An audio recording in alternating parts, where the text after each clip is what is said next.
Welcome to Bytes and Batteries e-mobility podcast. Say hi to your hosts, Simon and York.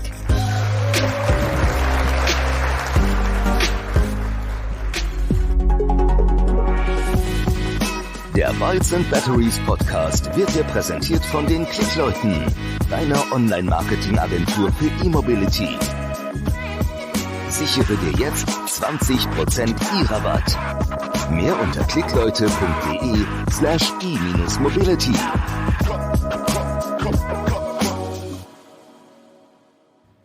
Ja, hallo und ganz herzlich willkommen bei einer neuen Folge von Bytes and Batteries, dein E-Mobility-Podcast. Hier ist der Jörg, leider heute ohne Simon, denn ich habe ein spontanes Telefonat geführt und zwar mit Felix aus den Niederlanden. Felix kennt die europäischen Reiserouten und Straßen wie seine Westentasche und ist ein Spezialist, wenn es um elektrische Roadtrips geht. Er nimmt sich gern mal ein Jaguar I-Pace, Tesla Model 3 oder sonst ein anderes batterieelektrisches Fahrzeug und cruist damit durch Europa, aber nicht alleine, sondern gerne auch mit Gästen. Er nutzt dafür Plattformen wie BlaBlaCar und so weiter und so fort. Also ein super spannender und interessanter Typ. Mit Felix haben wir unter anderem auch im Video Rettet den Sion mitgewirkt. Das sind wir, Simon und ich und Felix natürlich noch mit anderen YouTubern und Podcastern zu sehen. Ja, das lohnt sich auch da mal reinzugucken. Ich hoffe, ihr habt Lust bekommen auf diese aktuelle Folge, die auf Englisch ist, aber ich denke, das kriegt ihr hin. Und jetzt wünschen wir euch ganz viel Spaß beim Reinhören. Hey Felix, welcome to Bytes and Batteries podcast. You're an expert in the field of electric road trips and everyone can join your rides across Europe on electricfelix.com. Guys, please visit Felix's website or blog. This was my try of an introduction, but I guess no one can introduce you better than yourself. So, can you please tell our audience who you are, Felix, and what you do? Hey, York. Yes, thank you for inviting me on your podcast. Of course, I can tell you a little bit about myself. I like to think of myself as an IT consultant by day and an EV consultant by night and in the weekend, which obviously mixes at times because I've been a freelancer for almost 10 years. So, I've always felt the liberty to just go on a road trip whenever I wanted to. And recently, or let's say close to a year now, I changed from doing normal road trips, as I could call them now, to electric road trips. And it's really been a wild ride because there were some moments in the past that introduced me to e-mobility at times, and I've used it around the city a lot for many years, but just never really thought of it as an international thing. We'll get into it more deeply later, but now I'd like to share my findings from my trips that I've been doing all over Europe this year. On my blog that you can read on electricfelix.com, as you told the audience already. And also, it's not just a blog, but it's really also meant as a place where people can actually go for advice. So all the countries that I travel to, that I visit by electric vehicles, I'm making guides for these countries. And you can get these guides from me if you contact me on the website. There's a button for requesting advice, and then I can share my guides for the countries that I made these information on. Any kind of charging and driving tips are in there for which charging cards are useful in those countries, and also, the apps that can help you get there, and even some city advice, because, traveling by electric vehicles to Frankfurt is very different from Berlin or Hamburg, where the infrastructure is much better. And taking your electric car to Paris is also quite messy because the local infrastructure is just very, it's is not really organized well. But anyway, there have been many things going on in the electric scene, and I write about it on my blog, and I started a newsletter. And how I started without a website actually last year, which you probably noticed because you found me on Instagram, I think, because I started just sharing photos of my trips on Instagram, and later I became more active with a real website and Twitter, and recently I also introduced Electric Felix on Facebook. Ah, cool. And as I've seen on the website, there's also a real form, request EV travel advice. So you just have to enter your email.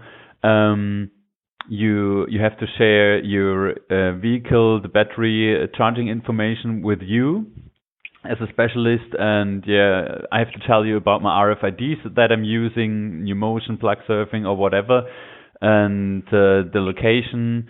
If I want to use CCS Type 2, or which charging ports my car has, and which phone I'm using, and so on. And then you give me an advice. If you say, I want to go to France, maybe to Paris, you tell me how to do this trip or to plan it? Exactly, yeah. So there's this form on my website that asks for the information that you just shared. And with that information, I will look at the trip that you might consider doing, and I come back to you with my charging guides if I have them. So if you do this trip to Paris, I will share my PDF that I made with information on charging infrastructure in France, and this will help you get the right apps on your phone, and it will recommend you maybe places to charge, charging cards to order ahead, because charging card like Charge Map or the Kiwi card or the Easypia card, which is the brand that has the most highway chargers in France. There are some of these cards that are if you don't bring them when you travel to France, then you just you really might get into trouble.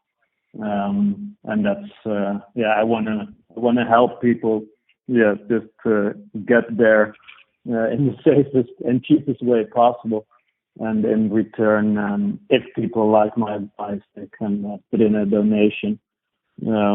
But that's I made the guides already, so I just like to get people traveling with their EVs, because it's crazy. For me, it's crazy that in the Netherlands, there's this example, there's quite a big group of owners of the Jaguar I-Pace, and because Jaguar knows that charging it on the road can get difficult depending on where you want to go, they offer discount on a sixth rental car in the Netherlands to do your holiday trip in a rental car. And I have been using Sixt for the past year to rent the I-Pace and to do travels much further than the average I-Pace driver is undertaking themselves. So I like to share that people can actually do much more than they maybe think. So this is what the form is meant for, to encourage people to go further than they maybe thought was possible. This is super helpful and a great thing, and also cool that you just have to do a little donation and you just get a PDF and can plan your trip. And even in Germany, I am German, as you know, even in Germany it's hard to do a trip. So if I just have to figure out how to get to a little town in France, this is maybe the key to arrive.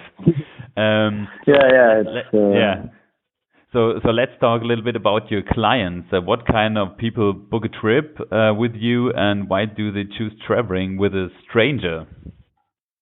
Are they keen on electric cars or just normal people? How do you get your clients? Or how do people recognize you? The booking form on my website has always been a bit of a bonus. I just want people to know that maybe even after receiving the information that you that you can do a ride to maybe even the south of France for your holidays or whatever. That maybe people are still thinking like, well, I don't know if I should do that. I don't know if I want to order all these charging cards. I don't want to mess around with all these apps on my phone. So there lies my thing. Like I really like to get as much experience driving around Europe with any EV possible. So this is also what the booking form is meant for, to actually create more travel opportunities for myself. And yeah, to my surprise, it has been a bit of a bonus on my website. Like I get more requests for advice than people that actually book me as a driver. It's also a very different deal, of course. But actually, yeah, I've been quite surprised that there were actually quite some people traveling with me this year. Sometimes it have been friends or friends of friends, or some businessmen that I knew through some mutual friends. But what also happens is that any travel I do for the past years, I think already 7 or 8 years ago, I signed up to Mietfahrgelegenheit at the time, a website where you can share your long distance trip, especially. And nowadays, this has become BlaBlaCar all over Europe. But originally, I started with a German road trip actually many years ago to Hamburg. And because I've been using the BlaBlaCar website a lot to share any kind of travel, I decided to also try and put my electric road trips on BlaBlaCar, because most of the time, even if I'm traveling with a friend, then there's still a backseat free or so, and especially on trips to Paris and Berlin. From Amsterdam, it's quite easy to find people, and I really feel that when cars do long distance trips, they should be full, because otherwise it just feels like a waste to me. So the cool thing is that I introduced many people that weren't really expecting an electric trip, even though I obviously tell them in advance. That I introduced many people to electric trips on BlaBlaCar this year, some of whom became sort of customers using the booking form afterwards, because I have physical cards recommending my services to the world that I give to any semi-interested person that I meet.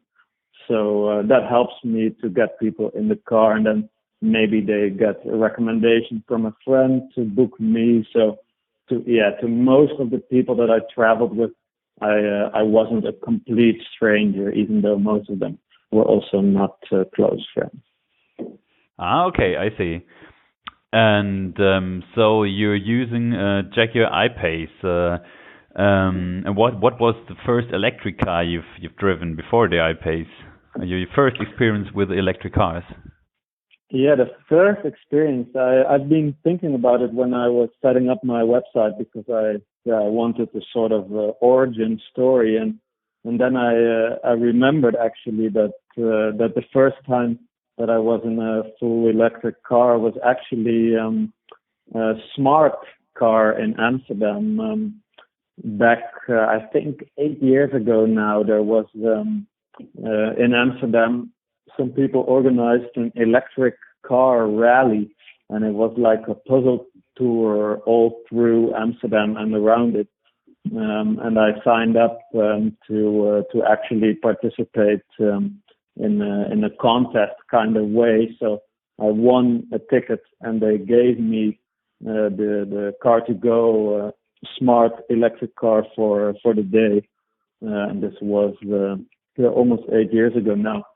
And that was actually the first time that I was in a full electric car, and that I realized for the first time, even though it wasn't super quiet, it's obviously not a super big car, it couldn't even fast charge, whatever, that was all not, it wasn't about that in those days, Amsterdam already had a widespread charging infrastructure, which, if you think back to those days, I remember that when I was in that electric smart, the amount of charging points in Amsterdam was still much bigger in those days than in Germany as a whole, for example. So I just knew that we were doing something that wasn't very common, and I was happily surprised that we actually drove all around town all day in this small car with a small battery,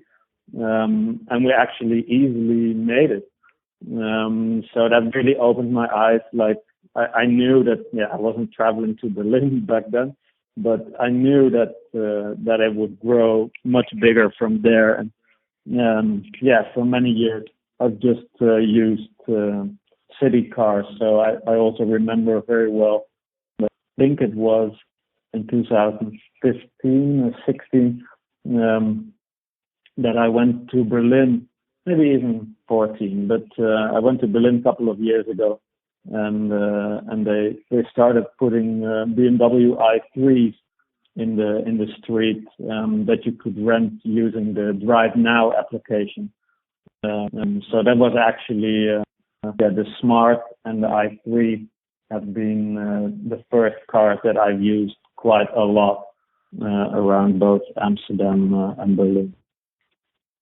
This is a funny point because a lot of people, even if they use a small EV like the Renault Zoe or maybe a Smart EQ or small EVs, not like Tesla or Jaguar I-Pace, they normally fall in love with it. Do you agree? I totally agree. It was, I felt like if you need a car around the city, it's the best opportunity you have. These cars are the right size, depending on if you want to travel with 2 or 4 people, and they're just immensely fun to drive. And in a city, the only thing you need is 0 to 50 in a fun way, and that's what these cars give you. And I would to drive around the city with any normal car just felt horribly old-fashioned back in those days already, and now we're really getting to a point where I feel if I'm ever gonna, like I did a road trip to Portugal 3 years ago now, and if I would ever do that again, then it could be with any electric car really. It just depends on the time and the money and the people that will join. Yeah, absolutely. So you said that you if you do an electric road trip, you just rent a car. So why don't you own a car yourself? Yeah. So to me, it's really the things that I don't really I try to own as less as possible anyway, and for me the car ownership has always been a bit of a I think it's also growing up in Amsterdam that has just set my mind a certain way, because when you live in a city like Amsterdam, this is a city full of bikes. There are far more bikes than there will ever be people, and the average movement in this city by any person doing anything is on a bike. It is not walking. It is not in a car. It's just on a bike. And so, being this accustomed to bike travel and having a super dense train and bus network, I just feel because I don't work outside of the city, of course, because then it might change things. But for me, living in this densely populated, quite old-fashioned, and a city full of small streets. There's just we have so little space for anything really. Like one of the reasons I like to visit Berlin is to just be in a city and feel more space, because Amsterdam can be Amsterdam can be so cramped, and so here, and what also doesn't help is that in the Netherlands in general, Amsterdam even also, owning a car is actually a very expensive thing to do. So yeah, my dad still has a car, so I'm trying to talk him out of it for years. And when I go to visit my dad, we can look at his car together, and that moment that we look at his car together is actually already costing him money. That's how expensive owning a car in Amsterdam is. It also doesn't help that it's a big car and it's an old car, but anyone with a car in Amsterdam is just losing money by looking at it, and that to me just doesn't make any sense.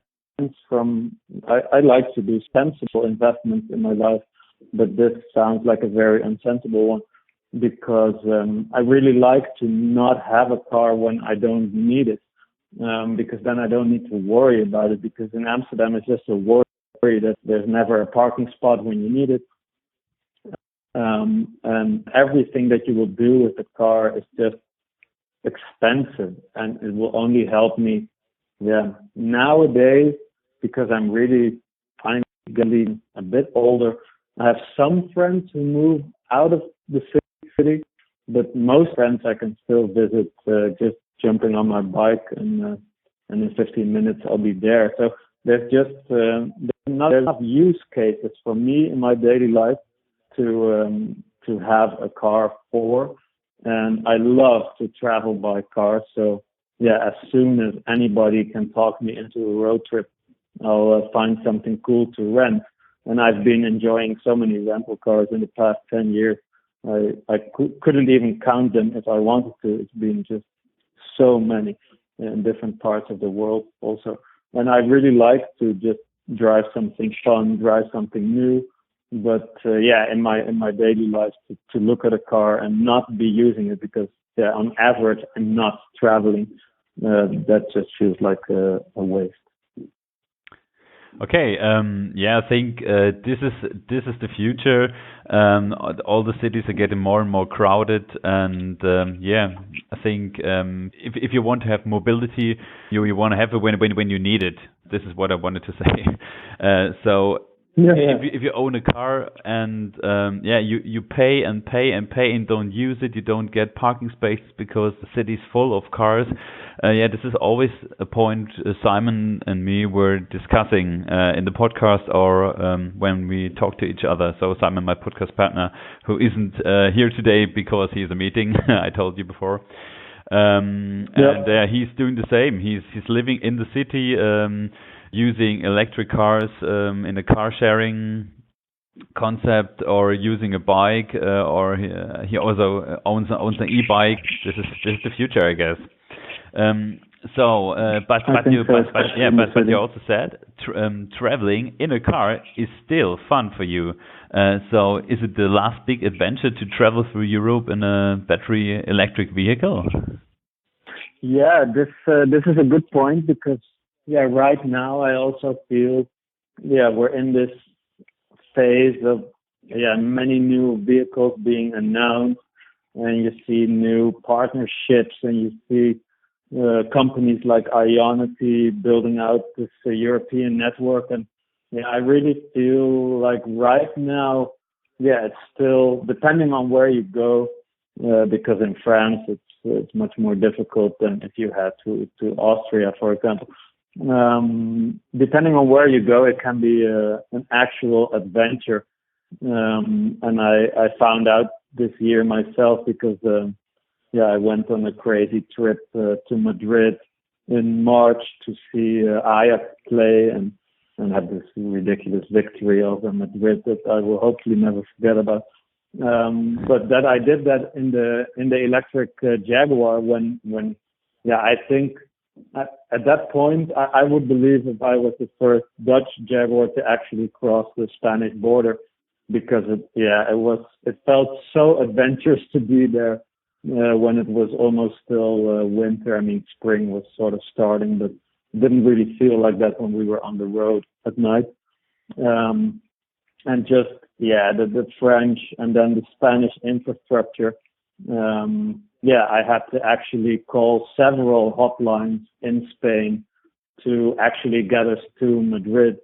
It was a serious challenge, and I'm glad that on the Spanish part we didn't have any BlaBlaCar passengers, because it wouldn't have been a good experience for them.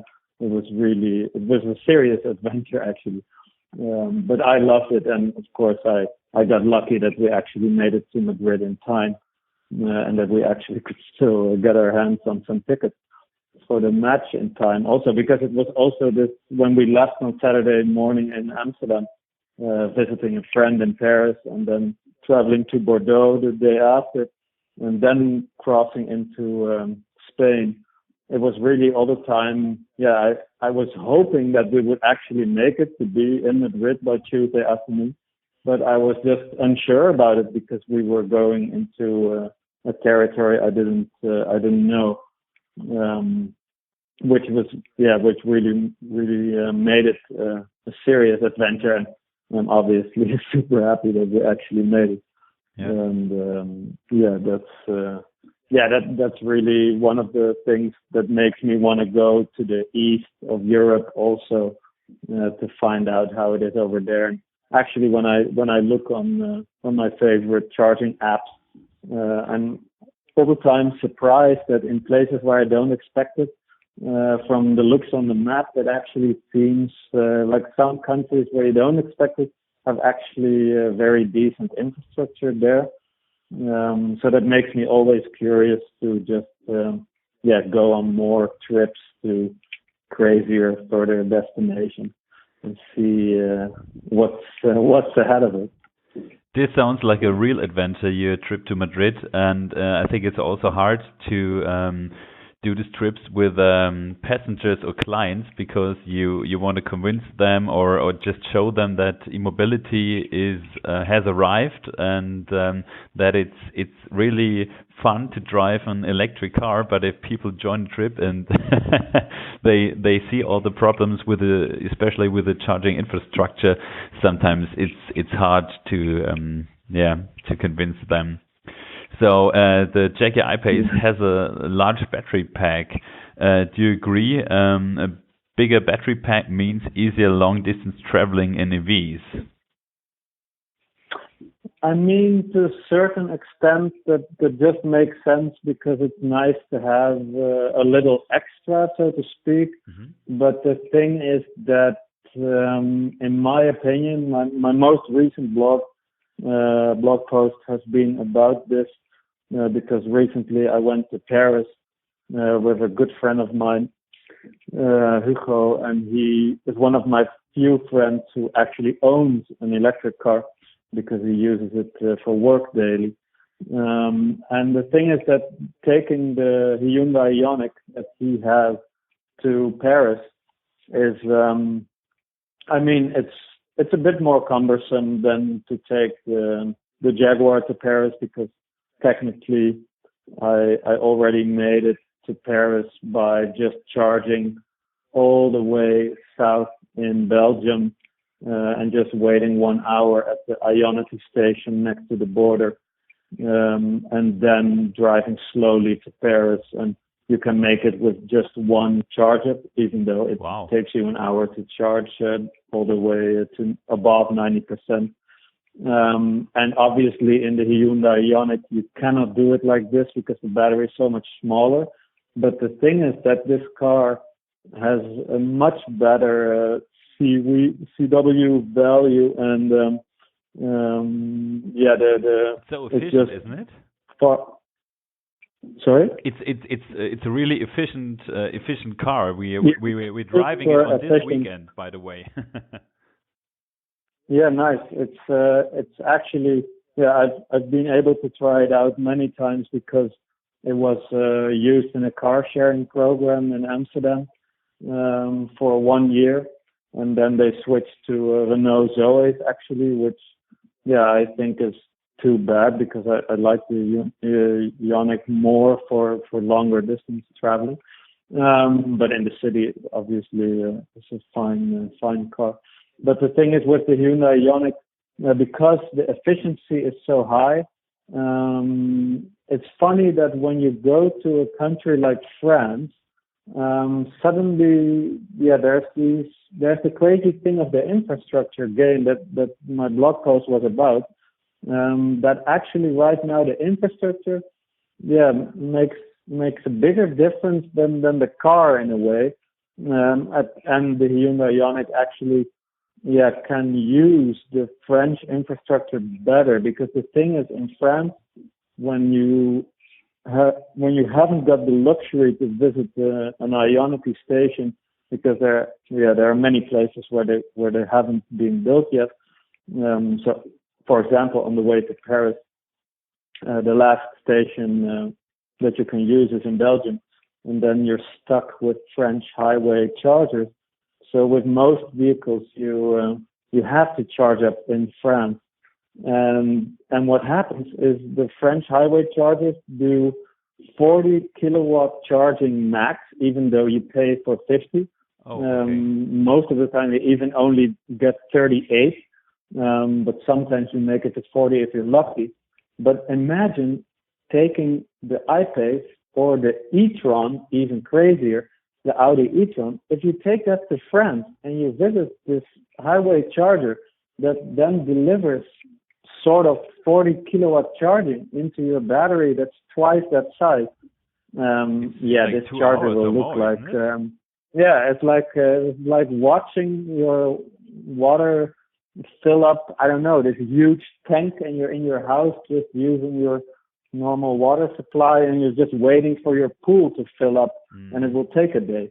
So that's just crazy. And then you realize that actually driving around France with the Hyundai can be great, because then you need a small charger for maybe 20 minutes when you're somewhere halfway from the Belgian border.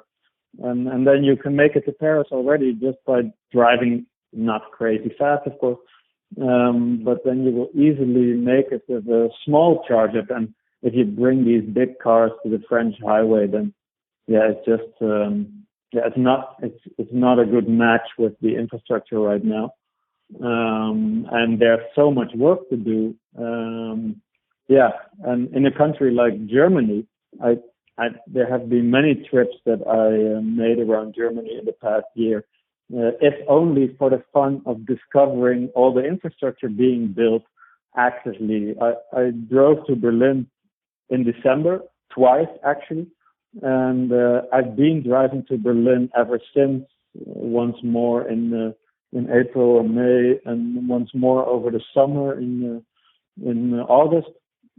And the thing is that every time that I drive the I-Pace to Berlin, it's been more comfortable because there have been so many new charging stations opening. And I'm not even talking about 1 year yet. The first time that I did this was in December. And there have been so many new places to charge up in the meantime that, you can suddenly take the route through Hamburg if you would like, because they're building many stations on that route even. And that was all not there if you just go back 1 year in time. So in Germany, the expansion of all the charging networks is going so fast now. But in France, it's mainly Ionity building some stations. But France is a huge country, and there's much more fast charging infrastructure needed, and also at better prices. So still it's all about charging infrastructure, and even if it's developing, for me, yes. we are not there yet. No, and especially the redundancy part. I almost forgot to mention it. In France, you will almost always find one triple charger at the highway. And chances are that it's broken, chances are that it's busy, chances are that it's busy for a long time because it is going so slow. I mean, this is, redundancy is key, and it's just not there. Yeah, on my trip to Berlin, I used an app. It's called Route and Charge, and I just also used some filters like I want to charge with 50 kilowatt and or more, and also that I want to have CCS chargers with 2 stalls, because just like you've said before, if you're on a normal triple charger, there's only one and it's broken, or there's a car charging like a Tesla with 100 kilowatt hours battery pack, you won't be able to travel and have to do a large stop. So totally, it's all about the infrastructure. This is a big part of the game still, and you see big differences around Europe already. So just going on in the Netherlands, you only need to travel for maybe 1 hour and a half when you're in neighboring countries, and everything changes as soon as you cross a border with an EV. Then suddenly you need different apps, different charging cards. Pricing can be crazy. Redundancy can be zero. Everything can be broken. The hotline cannot be reached because it's Saturday or Sunday or evening, or in France, hotlines even shut down during lunch. I want to charge. It's lunch. You need to wait 2 hours before you can talk to somebody on the phone. It's more than crazy. Yeah, absolutely. But we don't want to tell people that electric cars are not working and that traveling across Europe is not working. It's not like this, but it's developing, and I think we're on a tipping point, and I think in one or 2 years the problems we have today, maybe it's not like they erased, but everything will get better with it's only getting better from here. No. And the thing is that even though I'm mentioning these things that need improvement, I'm really focusing on countries like France and maybe also a little bit on Spain. But I also visited many countries where I was actually surprised to find redundant stations delivering fast and cheap energy, even in a crazy country like Denmark, where pricing can be super high. There were also some of the fastest stations that I ever used, and they were completely free, and they had 4 stalls, and they had all plugs ready, and happy people charging up their brand new electric cars, and everybody just super happy to talk to you and whatever. So now I've been encountering great things and big surprises when traveling in the middle of winter to Wales with friends, and just finding a nice pub and a great fast charger next to the pub. That's just there have been so many great surprises on my trips. So that's definitely the point to focus on, the positive part. Okay. How far can you go in the Check Your Eye pace? Well, on the motorway.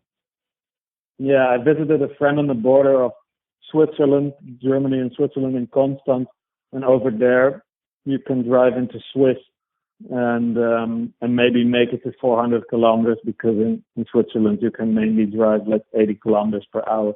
But on the highway, I would say 300 is easy, and more depends a bit on weather, depends a bit on your tires. I've been driving some I-Paces that were fitted with 18-inch wheels instead of the more regular 20-inch wheels. And then you can definitely do 350 kilometers on normal highway speed.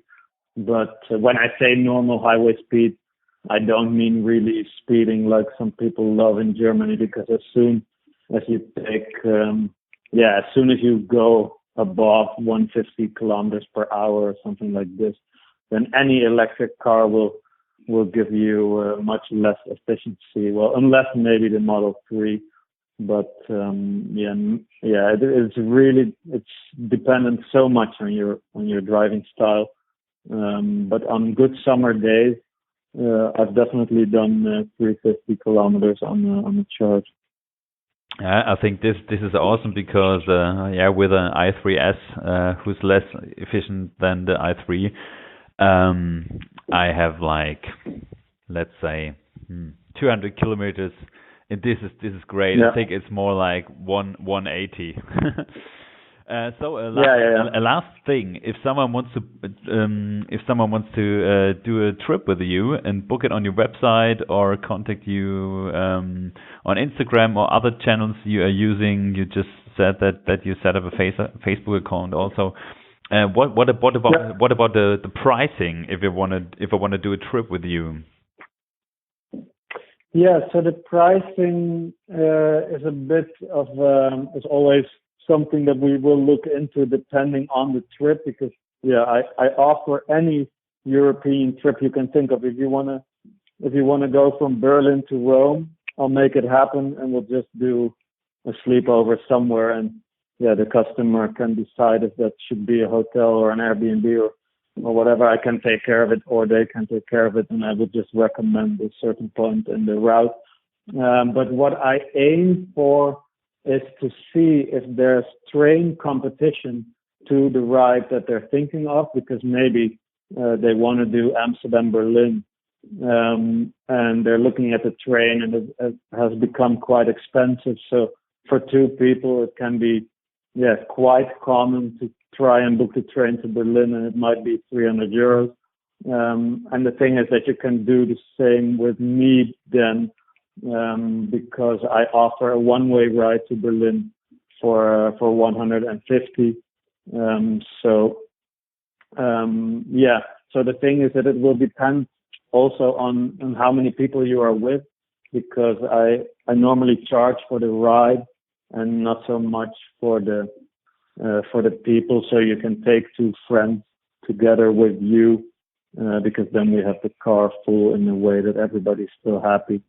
So I try to look at a train pricing and compete a bit with that. And we can always talk about it. And if you want to travel by yourself, I can see if I can find some other passengers on that route, and we can do something with the price. It really depends on the customer. If you want a private ride, then it can be a bit more expensive. And the planning, because since I don't own the car, I will have to rent one. And if it's the middle of summer, then renting one can be a bit more expensive than in winter. So it might go up and down a bit. But we can always just talk about it. And the thing is that when you use my booking form, then I will ask you about the budget for the trip. So you give me an idea about what you think is right for you, and I will just tell you upfront if that is a feasible price or not. This sounds like a really good deal, and don't forget it. If you ride by train, you have to get to the train station. You have to get from the train station on your destination to the person you want to visit and all the stuff. So you're really doing it from house to house, and it's not like sitting in a crowded bus or whatever. It's a goddamn nice Jaguar I-Pace, so a luxury car. And with a great person you can talk to. So Felix, thank you very much for your time and being here in Bytes and Batteries podcast talking to me. It really was a pleasure. And I just found you on Instagram, and I was absolutely fascinated when I saw your photos.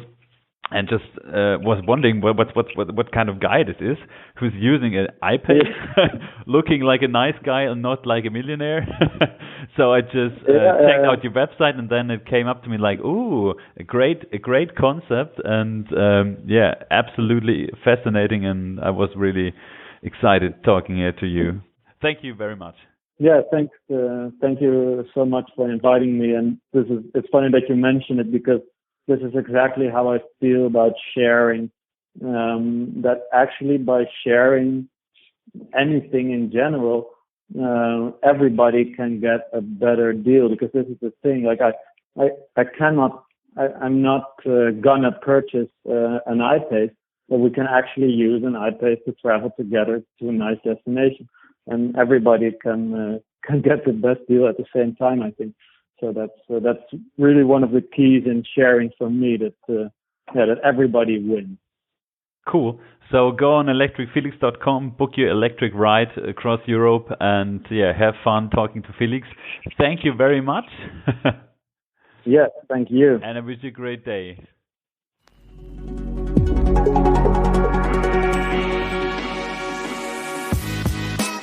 Der Bytes and Batteries Podcast wird dir präsentiert von den Klickleuten, deiner Online-Marketing-Agentur für E-Mobility.